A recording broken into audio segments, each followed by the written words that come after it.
Mae'r byd yoga yn llawn o stumiau, symudiadau a siapiau sydd wedi seilio ar anifeiliaid.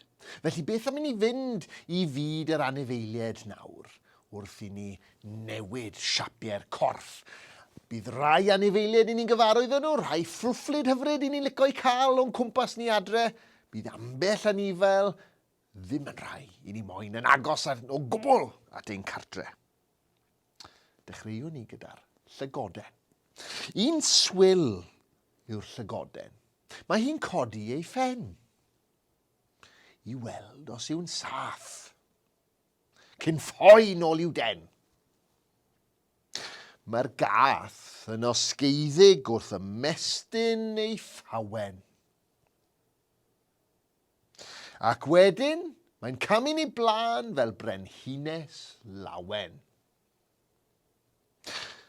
Ond fe wel y gath gi sy'n ei gwneud hi'n flin. Mae'n hisian, crymu chefn i ddangos ei hun.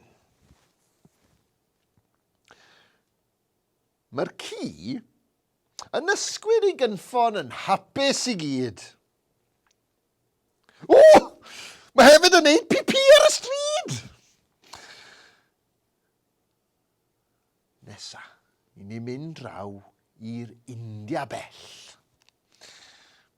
Simo fi'n gweud bod yr anifeiliaid ma'n well, ond coda'r cobra i ben i'r awyr ar ei hint a'i wddwn dawnsio fel blodyn yn y gwynt.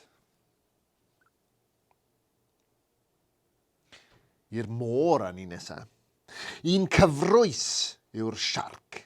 Mae'n osgoi pob rhwyd. Mae'n nofio mor gyflym wrth chwilio am fwyd. Mor braf yw hwylio'r llong.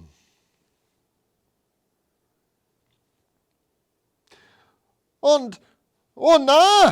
Daeth gwynt a thonau yn chwythu yn chwa! A nawr, fel seren fôr, ymlaciwn ar y traeth, ymlacion llwyr, am braf wedi gorffen y gwaith.